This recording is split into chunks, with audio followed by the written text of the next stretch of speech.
Bismillahirrahmanirrahim. Assalamualaikum warahmatullahi wabarakatuh. Waalaikumsalam warahmatullahi wabarakatuh. Alhamdulillahi rabbil alamin. Wa bihi nasta'inu ala umuri dunya waddin. Wassalatu wassalamu ala asrafil anbiya'i wal mursalin. Wa ala alihi wa ashabihil mujahidin al-tahirin. Asyhadu an la ilaha illallah wahdahu la syarika lah. Wa asyhadu anna Muhammadan abduhu wa rasuluh. Wa la nabiyya wa rusula ba'dah. Wa qala Allah ta'ala fil kitabihil karim. A'udzu billahi minasy syaithanir rajim. Wa idh qala Musa liqaumihi ya qaumi dzkuru ni'matallahi 'alaikum. Ni'matallahi 'alaikum idh ja'ala fiikum anbiya'a wa ja'alakum mulukan wa atakum ma lam yu'ti ahadan minal 'alamin. Sadaqallahul azim. Wa nahnu 'ala dzalika minasy syahidin wa syakirin walhamdulillahi rabbil alamin. Para santri yang mulia, kita awali kajian kita di pagi yang berkah ini, di pagi yang membahagiakan kita ini dengan bersama-sama membaca basmalah. Bismillahirrahmanirrahim. Kemudian kita bersyukur kepada Allah Ta'ala atas semua karunia, kebaikan, hidayah, taufik dan inayahnya, maunahnya, bahkan kesehatan lahir dan batin kepada kita. Kita syukuri dalam bentuk semakin meneguhkan keyakinan yang tinggi kepada Allah, semakin menyempurnakan ketaatan dan penghambaan diri kepada Allah, semakin berserah diri kepada Allah, dan semakin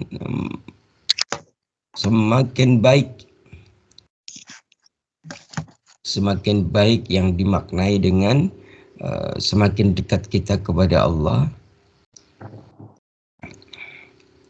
sambil kita terus memperbaiki diri kita dengan bertaubat kepada Allah Ta'ala.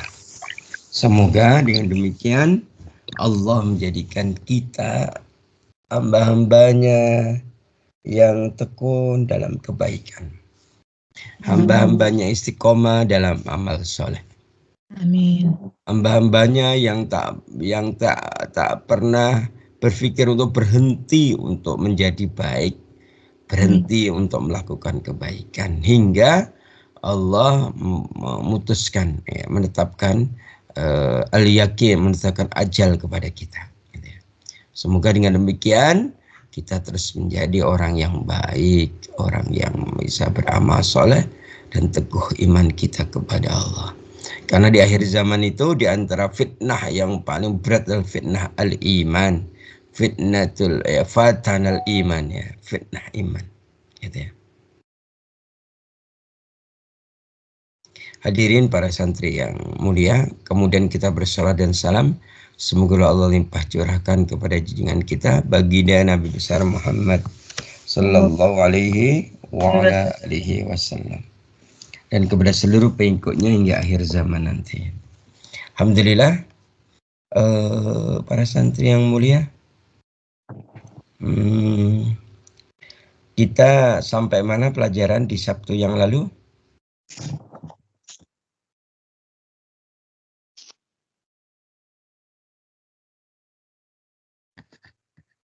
Ada yang masih ingatkah?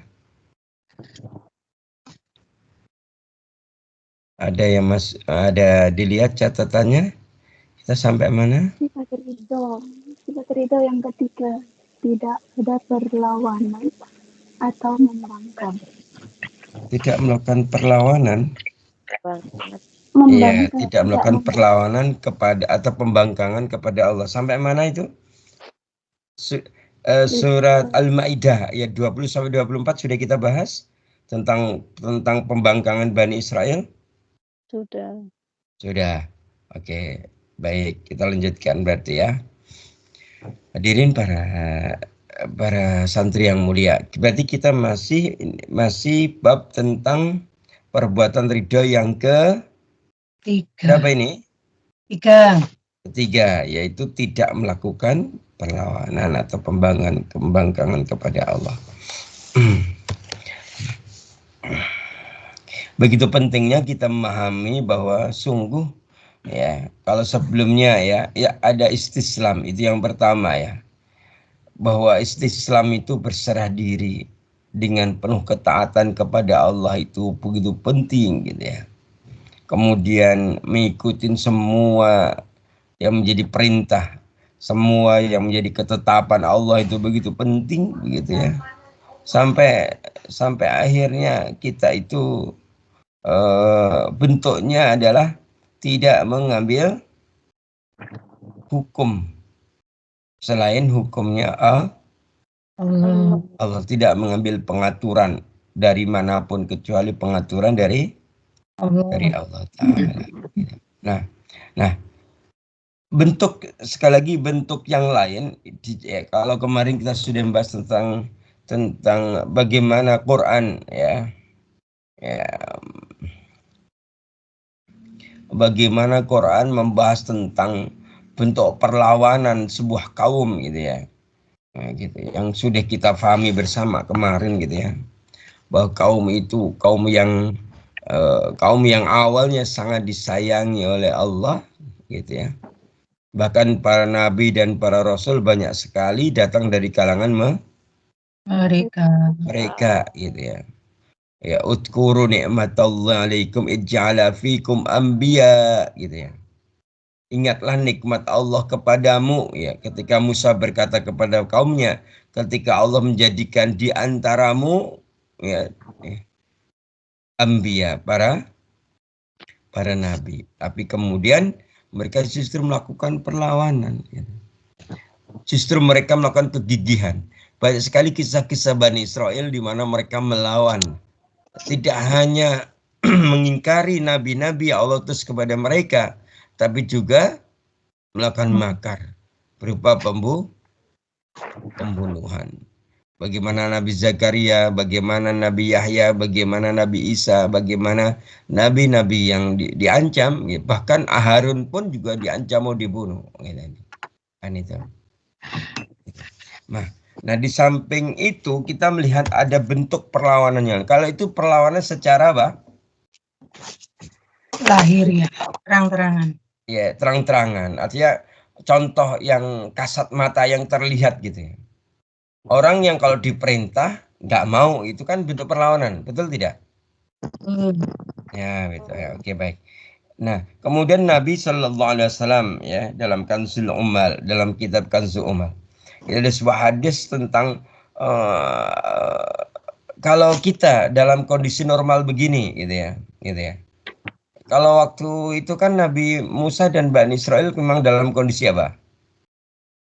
Satu, dalam kondisi penindasan di negeri Mesir. Kemudian terusir dari Mesir, kemudian melakukan perjalanan di tempat di tempat yang dijanjikan atau yang tempat yang disucikan. Kalau bahasa Quran bukan dijanjikan sebenarnya, tapi disucikan, yaitu Baitul Maqdis. Walaupun ternyata di sana dikuasai oleh orang-orang Kan'an yang sangat kuat. Dan mereka harus berjuang untuk memerangi mereka hingga mereka menang. Baru bisa mendapatkan tempat yang disucikan itu.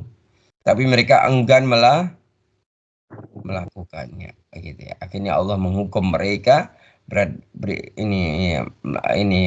dalam kondisi kebingungan di padang pasir selama 40 tahun itu. Nah, itu jelas sekali bentuk pembangkangannya. Dalam kitab Kanzul Ummal, Rasulullah menjelaskan ada bentuk yang lain. Bentuk contoh pembangkangan ya, atau perlawanan kepada Allah. Di antaranya ada sebuah hadis dari Abu Sa'id Al-Khudri dan Ibnu Mas'ud radhiyallahu anhuma ya, bahwa Nabi Shallallahu Alaihi Wasallam bersabda, barang siapa, perhatikan ya, dengarkah suara Ustaz? Dengar, Ustaz. Baik, ada hadis Nabi Shallallahu Alaihi Wasallam bersabda, barang siapa yang marah atas rezekinya, kemudian banyak mengeluh dan tidak bersabar, maka amal perbuatannya tidak akan naik kepada Allah, dan kelak ia akan menemui Allah sedangkan Allah dalam keadaan marah kepadanya. Kitabnya apa tadi? Kanzul Umal namanya ya, gitu ya. Dan di sini Rasulullah menegaskan kepada kita ada 3 bentuk perlawanan kepada Allah. Satu apa? Marah atas rezekinya, tidak terima atas rezeki yang Allah berikan kepadanya. Marah. Maksudnya tidak terima gimana?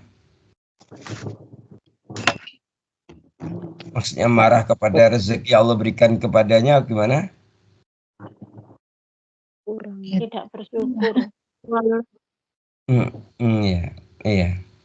Kalau bahasa lainnya itu orang itu kalau mendapatkan dunia maka akan muncul ketamakan atau keragusannya. Maka kalau diberikan rezeki tidak sesuai dengan pikirannya, keinginannya, dia marah. Marah. Nah, gitu. Dan ternyata itu bentuk perlawanan kepada Allah. Yang kedua, banyak mengeluh. Banyak mengeluh. Yang ketiga, tidak bersabar. Kalau kita itu melakukan 3 hal itu, amal kita nggak akan naik. Dan yang paling buruk lagi apa? Fi yaumil akhir, di yaumul akhir nanti kita akan bertemu Allah. Ya, sedangkan Allah dalam keadaan marah kepada kita. Ya. Terus gimana? Kira-kira kita mendapatkan surganya enggak? Tidak. Oh, Allah itu menemuin kita dalam keadaan marah kan itu. Sebenarnya Allah itu tegas sekali antara apa? Antara balasan atas amal soleh dan balasan atas dosa dan kemaksiatan Allah sangat tegas. Ya. Artinya ketika kita beramal soleh, Allah benar-benar akan memberikan kenikmatan yang tiada tara gitu ya. Sedangkan bagi mereka yang melakukan dosa dan kemaksiatan, Allah akan membalas dengan balasan yang berat, balasan yang benar-benar ini ya, pedih begitu kan gitu. Ini tuh. Itu bentuk perlawanan yang lain. Kemudian ada lagi bentuk perlawanan yang lain ya, perhatikan ya. Ini kaitannya dengan hadis yang lain dalam At-Targhib wa Tarhib. Ya. At-Targhib wa Tarhib dalam kitab itu. Hadis ini dari Anas bin Malik. Anas bin Malik radhiyallahu anhu menuturkan bahwa Nabi sallallahu alaihi wasallam bersabda, barang siapa yang di pagi hari dalam keadaan sedih karena dunia, bangun sedih memikirkan tentang dunia dan keadaan dunia dalam dirinya gitu. Maka ia akan marah kepada Tuhannya gitu ya. Dan barang siapa yang pagi harinya mengeluhkan musibah yang menimpanya,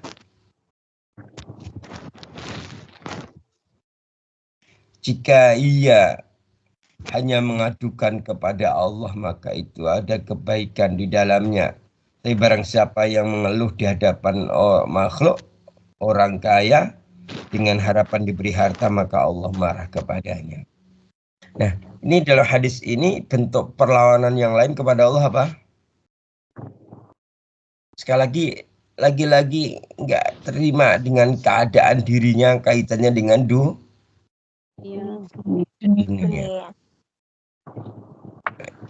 mudah-mudahan kita terhindar dari perilaku seperti itu. Bangun pagi, melek, yang dipikirkan tentang dunia. Setelah itu nggak terima, marah kepada Allah. Kenapa aku cuma diberikan rezeki segini? Nah, gitu. Sedangkan kita itu siapa, gitu kan? Kalau kita mendikte Allah, Allah yang maha mulia dan tinggi, sedangkan kita maha apa? Maha hina dan rendah. Terus nggak ada tempatnya, nggak ada porsinya. Kemudian gitu ya. Ini seperti anak-anak kecil yang tidak terima ketika diberi dia minta diberi sesuatu oleh orang tuanya. Kan gitu. Kalau anak kecil kan pikirannya belum nalar namanya. Nah, bagi mereka yang marah terhadap rezeki Allah berikan kepadanya, dia seperti anak kecil yang belum nalar. Belum bisa mikir ini baik atau buruk. Sedangkan kita udah bukan hanya dewasa. Kalau jenengan dewasa atau tua jenengan ini? Tua. Beranjak tua. Ya Allah. Makanya lagi-lagi ada kata kunci buat menyadarkan kita. Kita iki lek istiwa arep ngopo? Arep ngopo lek wis tua. Kok hati kita kok nggak segera condong ke kampung akhirat? Kok hati kita nggak segera condong untuk menyempurnakan ketaatan kepada Allah, terus piye? Kan itu. Halo. Ya, ini ya, baik orang-orang apa lanjut usia sekalian, yang di sini yang paling muda cuma Ustaz. Nah, Alhamdulillah. Iya, ya Allah, gitu. Ustaz kapan itu pergi ke sebuah toko ya beli sebuah alat gitu ya. Nah, di situ ada anak muda umur 21 tahun. Begitu Ustaz masuk manggilnya, "Apa Mas yang bisa saya bantu, Mas?" Wah, sempurna Ustaz. Wah, Allah. Rasa muda. Bukan dia ngelihatnya. Nah, setelah itu baru besoknya kita ambil barang dia datang. Mohon maaf Pak, katanya. Ternyata Bapak ini ya kira pokoknya lihatnya masih muda, maka saya manggilnya Mas. Nah, ternyata usianya seperti usia dia seperti usia anaknya Ustadz yang pertama. Kan itu. Manggilnya Mas, monggo Mas, apa yang bisa saya bantu gitu kan. Baik, nah kalau jenengan kalau kayak gitu nggak mungkin dipanggil Mas atau Mbak, kelihatan tuanya. Betul tidak? Tanya Abang. Iya, maksudnya Ustadz lah enggak lagi-lagi kalimatnya lah sarap ngopo lah istuwa ya arep ngopo. Kalau hati kita tidak kita condongkan ke kampung akhirat. Kita pengennya itu di dunia disayang sama Allah. Kalau dulu belum sadar ya sekarang segera sadar. Kalau sekarang belum sadar segera dicubit itu tangannya. Hei sadar gitu.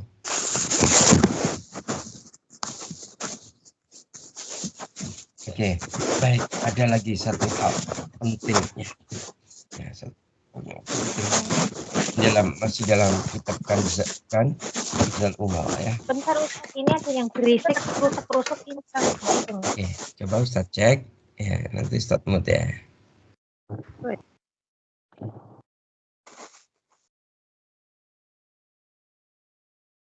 Sudah ya, udah tenang ya. Ya. Baik. Ada lagi. Oh ya. Oh ini. Sudah nggak kedengaran kan? Sudah, alhamdulillah ya. Bagi yang tadi dalam kondisi tenang silakan di unmute. Bagi yang sudah aktivitas ya boleh di mute. Ya, baik ya. Kitab Kanzul Umal ya. Di situ ada hadis ya dari Ubadah ibnu Samir. Ubadah ibnu Samir ya. Radhiyallahu anhu, beliau menuturkan ada seorang laki-laki menemui Nabi Shallallahu Alaihi Wasallam. Kemudian laki-laki itu berkata, ya Rasulullah, amal apakah yang paling baik? Amal apakah yang paling baik? Kemudian Rasulullah menjawab, amal yang paling baik adalah engkau sabar dan ramah.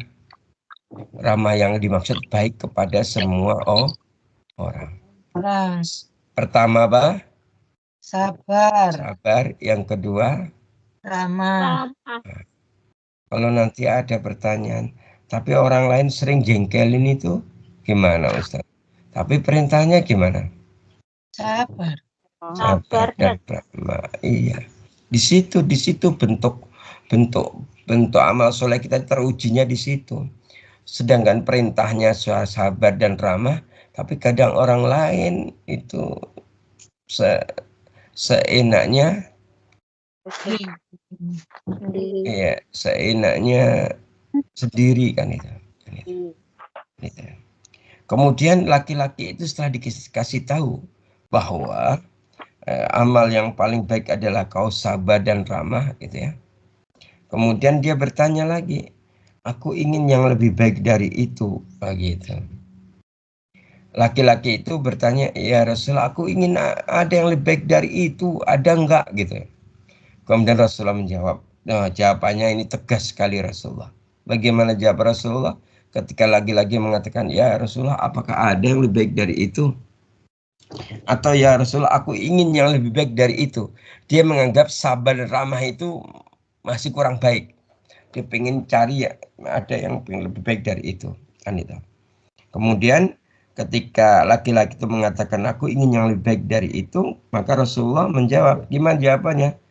Jangan menuduh Allah dalam sesuatu keputusannya. Nah, gitu ya. Gitu ya.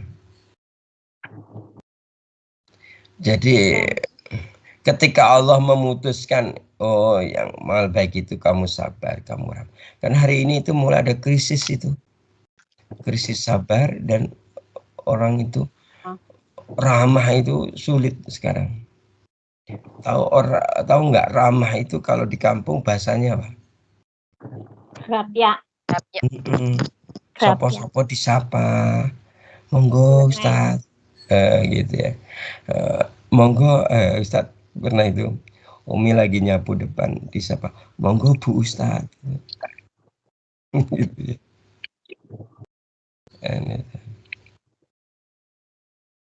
Di itu gitu ya. Tapi ada itu ketemu orang melotot, ketemu orang menganggap itu bukan orang. Gitu ya. Ada nggak kayak gitu? Ada. Hari ini tuh ada orang-orang yang kadang punya dia itu mengekspresikan ya hidupnya dengan maka ketika seseorang itu sudah dikasih tahu amal yang paling baik adalah sabar dan ramah gitu ya. Ketika dia minta ada yang lebih baik dari itu, kemudian Rasulullah menegaskan jangan menuduh Allah dalam suatu keputusan, jangan menuduh Allah terhadap hal yang sudah menjadi keputusan Allah gitu ya. Artinya jangan menuduh bahwa itu apa? Hal yang masih kurang baik. Padahal kalau Allah sudah memutuskan, apa tadi dua tadi, sabar dan ramah. Kan seringkali kita itu diuji oleh apa?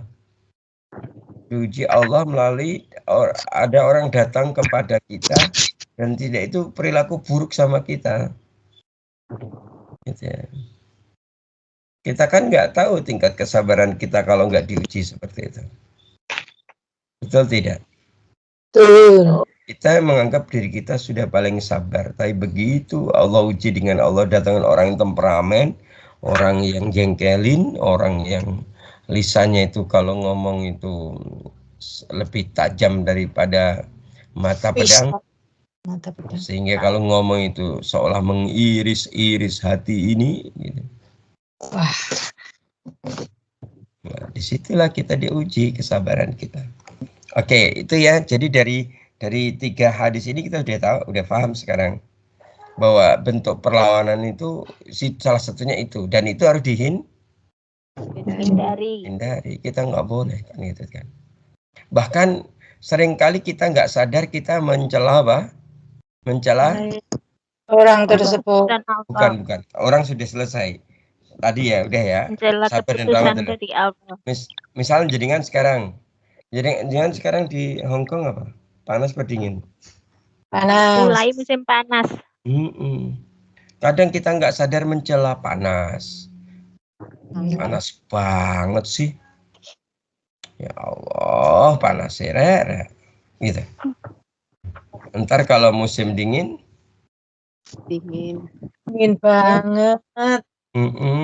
Dinginnya dicela.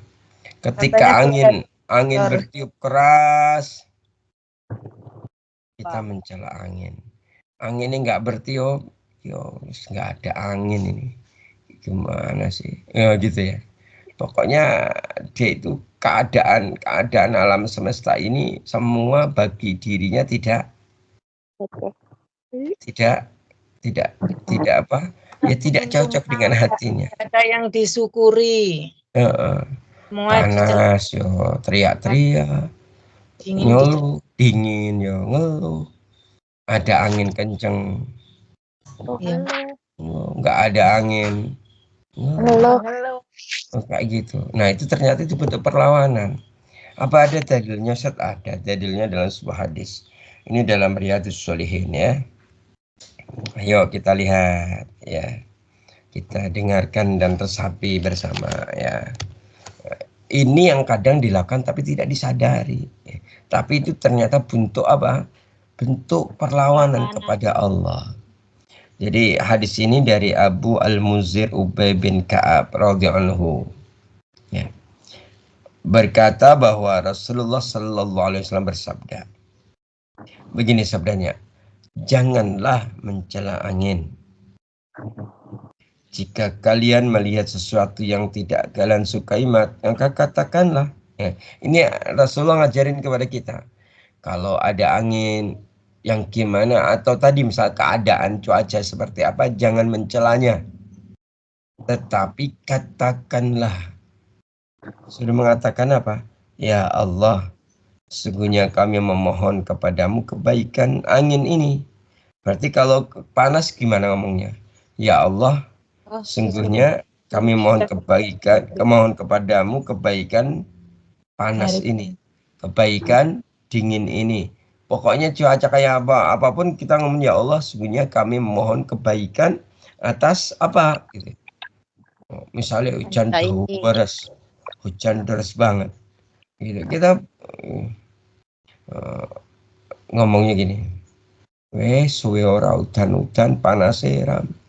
Begitu udan kok ya deres banget ya. Gue kalimat kayak gitu. Ketika belum hujan pengen hujan. Ketika hujan dikasih hujan deras, tetap nyinyir. Oh iya, gitu. Itu benar. Ini sama dengan nyinyirin makhluk aja, pasti orang yang dengar nggak nyaman, apalagi nyinyiri Allah.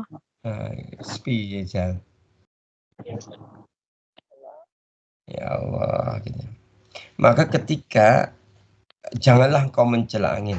Jika kalian melihat sesuatu yang tidak kalian sukai, maka katakanlah ya Allah, sesungguhnya kami memohon kepadamu kebaikan angin dan kebaikan yang ada di dalamnya, serta kebaikan yang engkau perintahkan kepadanya. Dan kami memohon perlindunganmu ya, dari keburukan angin ini, keburukan yang ada di dalamnya, serta keburukan yang engkau perintahkan kepadanya. Gitu ya. Kayak gitu ya. Tuh, Itu bentuk perlawanan ya. Nah dari sini sudah jelas ya. Ternyata nggak boleh mencela alam itu. Bahkan sampai mencela waktu. Gitu ya. Kita nggak boleh. Karena mencela waktu itu ada sebuah diskusi ad-dahr. Kita nggak boleh mencela ad-dahr. Karena Allah itu sang waktu itu. Gitu. Contoh mencela waktu gimana? Amat waktu juga sore aja. Gimana? Ya Allah, kok ya cepet siang tuh aku belum ngapa-ngapain. Oh iya, yes, benar. Ya. Iki kok ya cepat mentoyo ya. Urung-urung kok wis awan. Gitu. Apa lek misalnya siang, wah iki kerjaan belum selesai wis surup toh gitu. Ya Ustaz. Orang Solo ini. Surup ngerti sampean? Ngerti Suruh Ustaz. menjelang Ya maghrib. sudah. Menjelang Surup itu maghrib. menjelang apa? Sore. Maghrib. Menjelang Oh, maghrib. gitu ya. Iya, Lagi enak-enak ngobrol. banyak banget itu kan kita Iya, ngomong ya Allah. gitu, betul. Maka kita nggak boleh mencela itu, gitu. Baik, itu ya sudah ya. Dari beberapa ini hadisnya juga banyak. Ini sudah 4 hadis. Kita tambahin satu lagi hadis ya. Ya, ini di at-tarhib lagi. Kita kembali ke kitab itu. Di mana ini kaitannya dengan ini. Kaitannya dengan bunuh diri. Astagfirullahaladzim. Ya, bunuh diri itu ternyata kalau dalam hadisnya itu bagian dari bentuk melawan Allah. Ya, bunuh diri. Nah, selama ini bunuh diri itu gimana? Di apa namanya? Contohnya apa yang sudah kejadian itu? Kalau bunuh Kalau di Menjatuhkan Hongkong diri seringnya dari lompat apa? ketinggian. Ya, menjatuhkan dari ketinggian gitu ya. Gerakan Itu ya. diri. Kalau di Indonesia gantung diri. Ya. Yo, Terus apa lagi itu? Menenggak apa? Minum apa? racun. Minuman beracun. Baikon. Ya, baygon. yang sudah terjadi gitu ya. Ternyata ada yang menusuk-nusuk dengan besi ya atau dengan senjata tajam. Kan ada itu. Tahukah panjenengan itu semua ternyata ada teks hadisnya. Gitu ya. Ternyata orang yang melakukan diri kan nggak belajar hadis yang ini yang mau Ustadz jelaskan. Tetapi Rasulullah sudah ngasih kabar, ini loh bentuk bunuh diri itu gitu. Dan itu bentuk perlawanan kepada Allah dan sungguh mereka akan dimasukkan ke Jahannam abadan selama-lamanya. Baik, pengen tahu nggak hadisnya? Baik, saya jelaskan.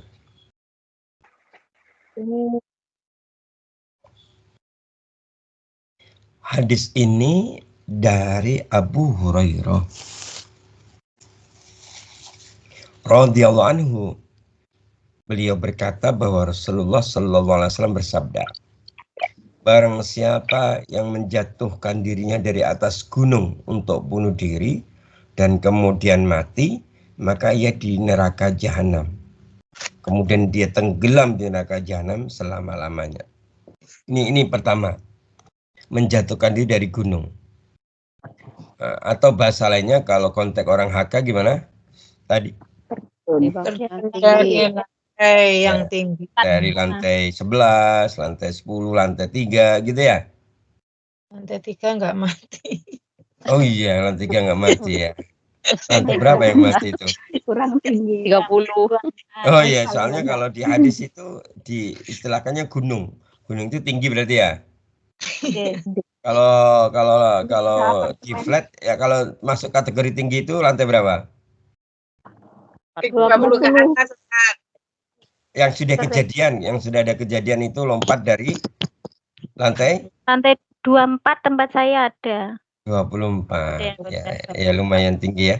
Lantai 24 tuh kalau misalnya satu lantai itu 2 meter, 3 meter misalnya itu sudah 60 meter ya.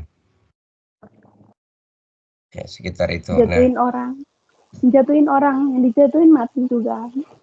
nah ya betul sekali ya. Tuh.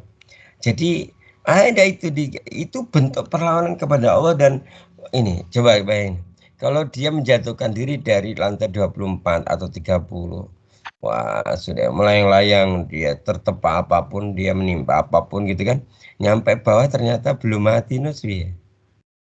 Menderita Atau dunia akhirat itu. patah. Sudah itu bentuk kekafiran karena melawan Allah. Yang kedua pasti itu badannya udah ya gitu ya kan itu.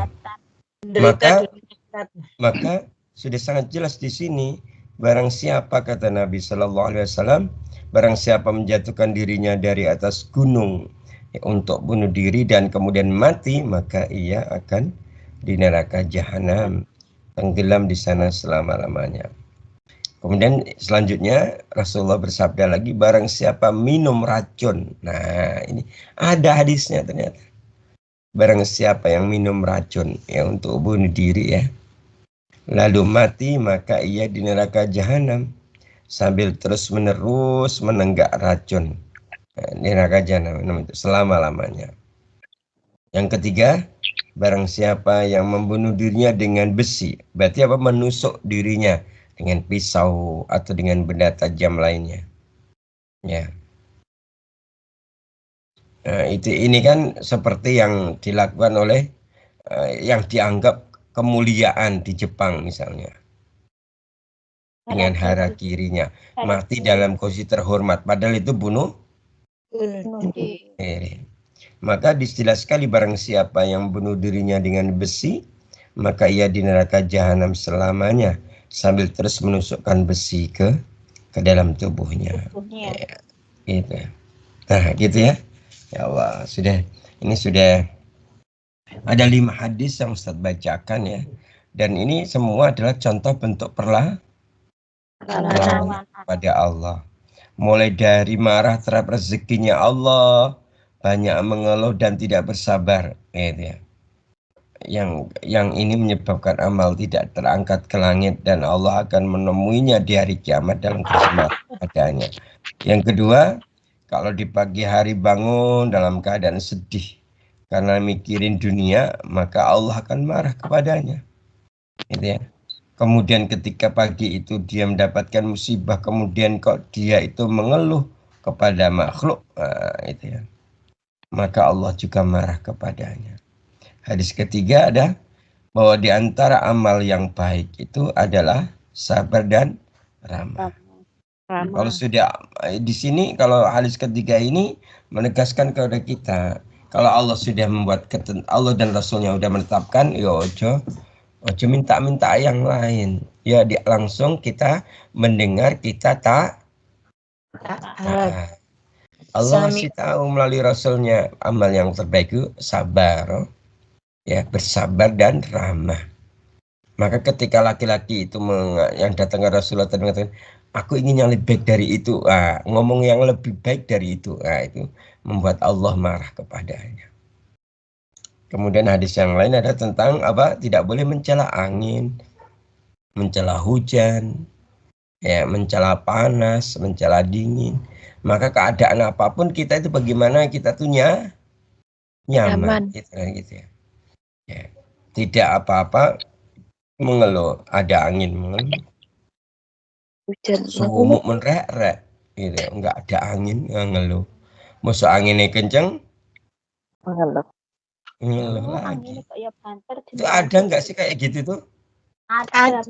Oh ada, iya ada. Berarti Rasulullah itu jenius ya, benar itu. Kalau ada panas, terlalu panas ngeluh, terlalu dingin Ngeluh. Nah itu jangan sampai kita begitu. Ketika ada keadaan yang tidak kita sukai, kita suruh berkata bagaimana? Ya Allah, sesungguhnya kami mohon kepadamu kebaikan. dan kebaikan yang ada di dalamnya serta kebaikan yang engkau perintahkan kepadanya. Kemudian apa?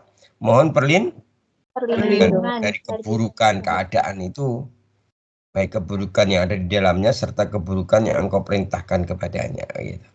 Dan yang hadis yang kelima bicara tentang bunuh diri. Tidak, Bu, bunuh diri itu bagian dari perlawanan kepada Allah Ta'ala gitu ya. Nah, ini 5 hal ini sangat terkait dengan kalau yang pekan lalu adalah contoh perlawanan kaum, sebuah kaum, kalau 5 hadis ini perlawanan seorang hamba kepada Allah, gitu ya. Gitu ya. Kita itu memang yang namanya ilmu Allah itu diarahkan kalau sudah belajar kita jadi baik. Baik pikiran kita, baik lisan kita, baik sikap kita, baik hati dan perbuatan kita, begitu. Ustaz. Ya, baik ya. Baik, itu ya sudah. Saya pikir contohnya sudah sangat jelas. Walaupun sebenarnya masih panjang ya kalau sudah membahas tentang ini ya. Panjang ya. Gitu ya. Namun kita akan masuk saja ke ini, waktunya sampun telas toh. Belum Ustaz. Belum. Kurang 15 menit. Masih lama. Sejam Masih lagi. lama, kurang 20 menit. Oh, kirain tinggal 2 menit. 20 menit. Oke, baik ya.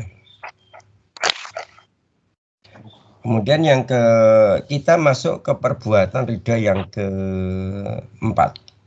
Yang keberapa? 4. Coba diulangi, yang pertama apa? Marah dan tidak terima dengan rezeki dari Allah. Yang kedua? Bukan, yang ini, yang contoh perbuatan ridho. Contoh perbuatan istislam. Pertama istislam. Yang kedua? Tidak ada ketiga itu. Yang kedua apa ya? Yang kedua menggunakan pengaturan Allah dan meninggalkan pengaturan Allah dan meninggalkan pengaturan makhluk. Yang ketiga, tidak ada pembangkangan dan pembangkangan atau perlawanan kepada Allah. Baik, kita akan masuk yang keempat ya.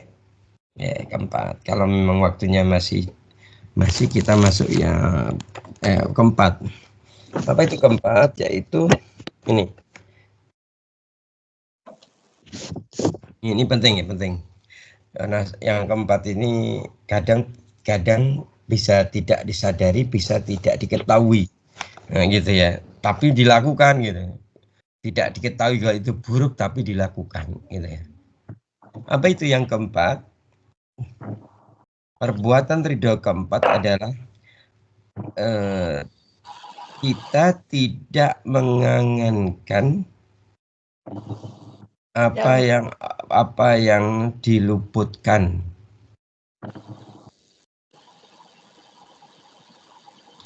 Tidak mengangankan apa yang diluputkan. mengangankan. Ya, tidak mengangankan apa yang diluputkan, bukan tidak ya, diulang. Tidak mengangankan apa yang diluputkan. Nah, ini bahasanya begitu di kitab ini. Coba ada yang bisa coba jelasin teksnya gimana itu, penjelasan teksnya. Tidak mengharapkan atau terlalu mengangan-angankan sesuatu yang luput atau sesuatu yang hilang. Tidak ada. Kalau luput itu gimana? Ya tidak luput ada. Itu satu bisa hilang, bisa tidak didapatkannya gitu ya. Tidak mungkin. Ya gitu ya. Apa yang tidak kita dapatkan, kita tidak mengangankan. Maksudnya gini loh. Contoh nih ya. Orang lain mendapatkan rumah baru gitu. Jangan itu. Yang paling gampang adalah misalnya kalau di Solo misalnya itu kalau baik swasta maupun pemerintah kadang itu ada event misalnya apa goes bareng naik sepeda tapi nanti dikasih apa? Dikasih apa? Kasih door prize. Undian. Iya. Dia undian Prize. misalnya dispenser gitu ya, sepeda motor atau apa. Nah, ketika diundi, wah, orang dapat gitu ya. Nah, dirinya nggak dapat gitu. Nah, maka tidak boleh kita itu seandainya aku yang dapat gitu ya. Nah, itu mengangankannya. Seharusnya aku itu yang dapat itu. Nah, itu nggak boleh. Tidak mengangankan yang diluputkan. Apa yang tidak kita dapatkan jangan sampai kemudian kita kalau kita mengangankan yang hilang luput dari diri kita, apa yang terjadi?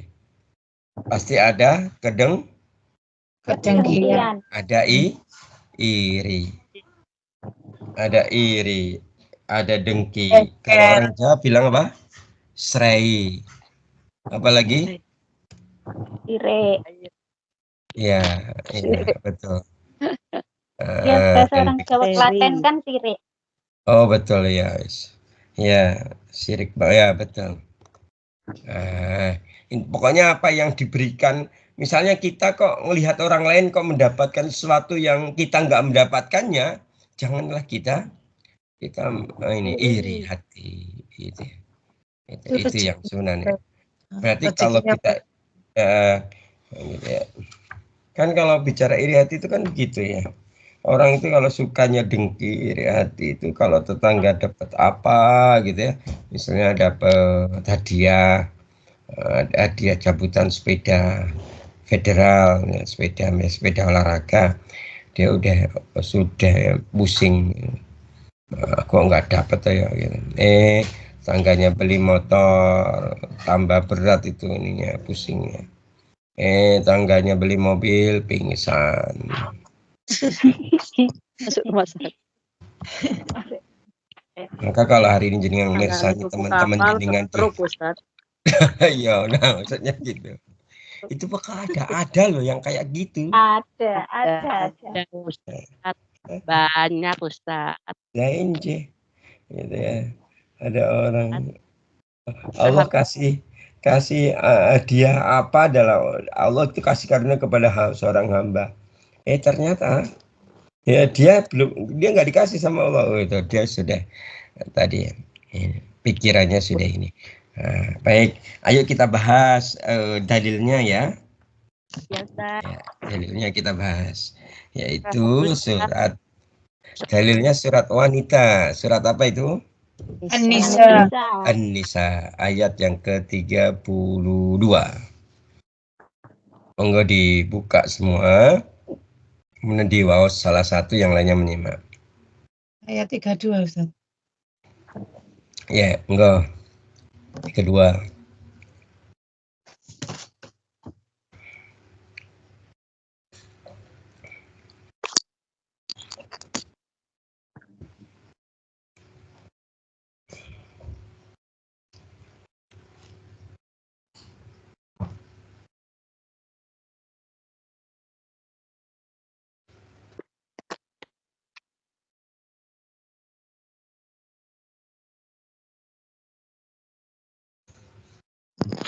A'udzu billahi minasyaitonir rajim.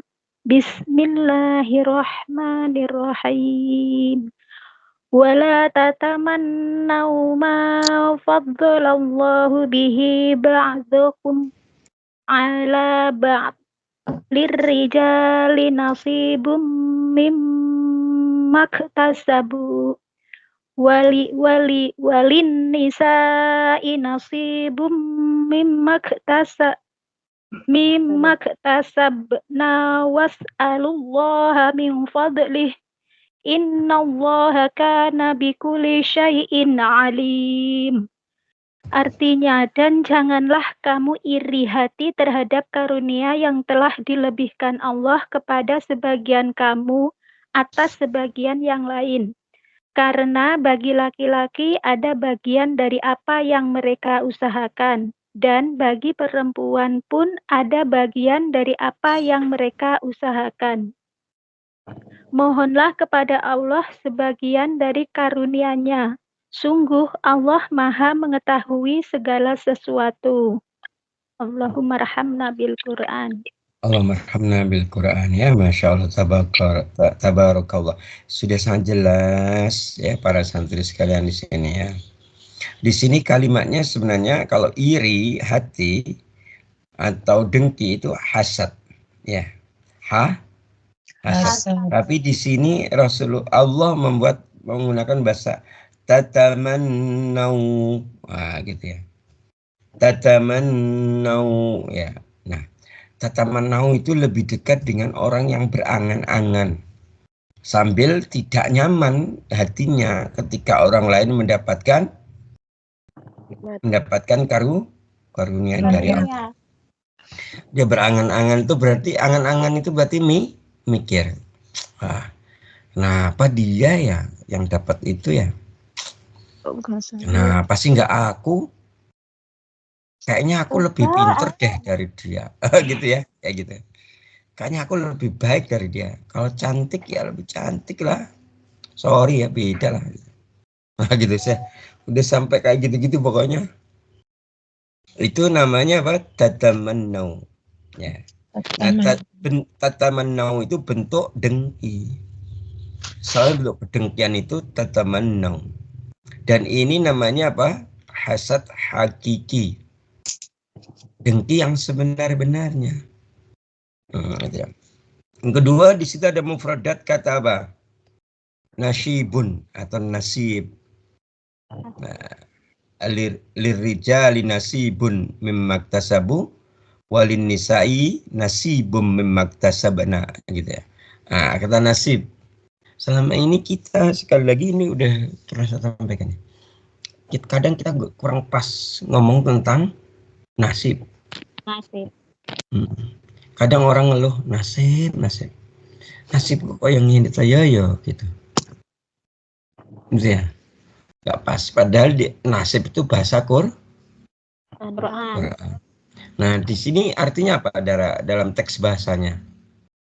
Nasib itu artinya apa? Bagian. Jadi kita itu sudah dapat jatah atau bagian dari Allah. Jatah atau bagian yang kita dapat dari Allah itu namanya nasib. Maka kalau orang bilang, kalau orang memahami nasib kita itu sudah Allah tentukan ketika apa? Kalau hadis Nabi gimana? Ketika Allah meniupkan ruh ke dalam janin, ketika janin berusia 4 bulan. Sudah tentukan hidup dan matinya, rezeki dan jodohnya. Itu namanya nasib. Nasibnya udah ditentukan. Tapi kemudian keadaan membuat seseorang itu seolah-olah itu dia itu meratapi nasib gitu. Gitu ya.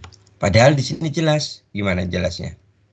Kan pertama mulai la tatamannau ma apa-apa faddalallahu bihi. Ya. Terhadap apa-apa yang telah Allah lebihkan, ya, yang dilebihkan Allah kepada ba'dukum ala ba'dhi, ya, sebagian kamu atau sebagian yang lain. Kenapa? Lirijali nasibum mimmaktasabu. Karena untuk bagi laki-laki ya dia dapat bagian dari apa yang dia usahakan. Walin nisa'i nasibum mimmaktasabna, dan bagi perempuan maka dia akan mendapatkan bagian seperti apa yang ia usahakan. Perintahnya apa? Was'alullaha min fadlih. Mohonlah kepada Allah sebagian dariku karunia-Nya. Innallaha kana bikulli syai'in alima. Gitu ya. Dan Allah sungguhnya Maha mengetahui segala sesuatu. Nah, dari sini kan ini loh, sekarang udah jelas terang ini ternyata ini apa dalilnya dalam Quran gitu. Kalau panjenengan selama ini udah memahami konteksnya, oh kita itu akan mendapati sesuatu sesuai dengan yang kita usahakan. Nah, tapi ketika mungkin kita udah tahu konteksnya begitu, tapi kadang kita belum tahu dalilnya mana atau ini ternyata. Surat An-Nisa 32. Diingatkan nggih para santri nggih. Yes. Ustadz itu pokoknya kalau manggil jenengan itu selalu bilangnya jarang ibu-ibu, enggak jarang. Ustadz manggilnya apa? Santri. Iya, gitu ya. Soalnya nanti kalau Ustadz bilang ibu-ibu yang tua-tua, nah jenengan nanti protes. Pinter. Salah. Para kalau Ustaz semua kalau nggak begini mah kita nggak yang selama ini kita. Betul. Pokoknya betul pokoknya kalau wis hari ini Allah ngasih karunia wis nikmat ngaji, ojo berhenti ngaji, ngoten nggih? Orang lain berhenti gak apa-apa, yang penting diri kita nggak berhenti. Tapi kalau nanti yang ngaji kok tinggal sedikit, nggak apa-apa, ngaji jalan terus. Kau Ustadz mau ngajar, iya kan Ustadz ngajarnya tidak hanya kalian, Ustadz punya taklim banyak kan gitu tak? Masa ini misalnya taklim ini kok tinggal 5 orang, Ustadz tinggalin, sorry ya, kita tutup taklim kita karena cuma 5 orang, enggak gitu loh. Terima kasih banyak Ustadz. Ya. Udah. Jangan makasih sama Ustadz, terima kasih sama Allah. Aslinya Ustadz itu diuntungkan sama kalian itu ketika datang ke majelis. Emangnya kalian doang yang dapat pahala? Sama-sama nggih Ustadz. Iya, Ustadz juga dapat. Gitu ya. Cuma masalahnya ada jika kalian nggak datang, Ustadz tetap dapat pahala kan ngajar di tempat yang lain. Itu bedanya. Oke? Yes. Ya, gitu ya. Oke, sudah ya. Tadi secara terjemah sudah. Tadi barusan kita membahas secara terjemah namanya. Tadi kata menau gitu ya, kata kunci pertama. Yang kedua nasibun, kata kunci ketiga. Ya, kata kunci keempat apa? Fadlihi, mohon karunia dari Allah, gitu ya. Sampai di situ ada laki-laki mendapatkan sesuatu yang dia usahakan, perempuan mendapatkan bagian yang dia usahakan. Udah itu. Tidak ada seseorang yang mendapatkan bagian dari apa yang tidak dia usahakan. Ini catatannya begitu. Seseorang misalnya nih mendapatkan sesuatu yang tidak dia usahakan, enggak ada. Pasti setiap itu hukum namanya sunatullah soalnya. Sunnah kauniyah namanya. Kita itu hanya mendapatkan apa yang kita usahakan. Kalau seorang itu mendapatkan sesuatu yang tidak dia usahakan, nah pasti itu dosa. Itu kecurangan. Dalam bahasa lainnya apa? Bisa korupsi, mengambil hak orang lain, dan itu dosa. Halo? Yes, kita harus hati-hati. Bersyukurnya kita ngaji. Kalau ngaji kan jadi paham, jadi mengerti. Nah gitu ya. Dan kita itu ada fi'il amr di sini, ada kata kerja perintah. Was'alullaha min fadlihi. Mohonlah, mintalah kepada Allah sebagian dari karunia-Nya. Gitu. Jadi kalau kita itu minta kepada Allah itu perintah, diperintahkan. Misalnya, ya Allah, rasanya indah sekali ya Allah jika Engkau memberikan rezeki yang halal, berkah dan berlimpah 60 miliar hari ini. Amin. Ya. Orang menganggap mungkin ada yang kepikiran gini, akeh mento 60 miliar. Padahal itu di tangan Allah urusan sangat kecil dan sepele. Boleh nggak kita minta? Boleh. Minta kita yang banyak sekalian gak Ustaz? Kalau tidak kepikiran, saya akan bikin masjid berapa, bikin pesantren berapa, bikin panti asuhan berapa, gitu udah kepikiran gitu. Itu kan? Kita akan bikin pesantren lansia, gitu, yang free misalnya gitu. Lah, ini kepikiran seperti itu. Oke, kembali ke soal bahwa kita itu hanya mendapatkan bagian mimak tasabu, atau kalau lah perempuan mimak tasabna, sesuai dengan apa yang kita usahakan. Kita tidak akan pernah mendapatkan sesuatu yang tidak kita usahakan. Kita tidak akan mendapatkan sesuatu yang diusahakan orang lain. Ya.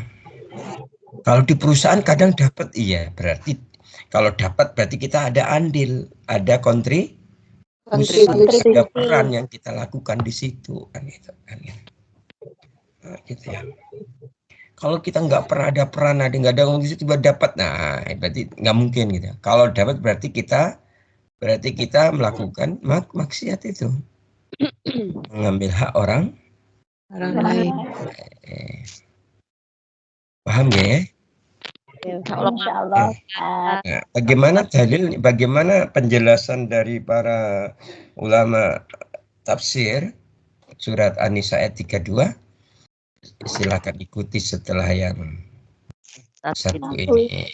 Jadi kan kalau 1 jam udah lewat, mendel mawon, lek kurang teriak. Kurang nggak berasa Ustaz, ya Allah Ustaz, kurang nggak berasa, Masya Allah. Iya. Mungkin ini pun 1 jam lewat, mendel mawon. Ngoten toh.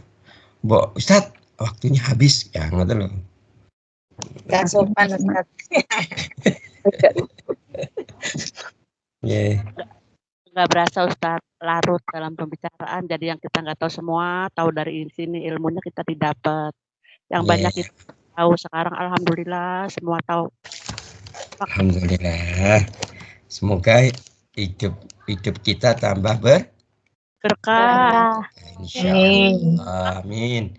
Wallahu taala alam. Mungkin demikian bagaimana penjelasan tafsir tentang An-Nisa ayat 32. Nanti ikuti insyaallah kajian pekan depan ya. Semoga Allah memberikan kita umur yang panjang dan amal yang soleh. Amin. Amin. Allahumma amin. Kita akhiri dengan hamdalah dan doa kafaratul majlis. Alhamdulillahi rabbil alamin. Subhanakallahumma wa bihamdika asyhadu an la ilaha illa anta astaghfiruka wa atubu ilaik. Wa afu minkum. Assalamualaikum warahmatullahi wabarakatuh. Waalaikumsalam warahmatullahi wabarakatuh. Ustaz. Ya, Ustaz.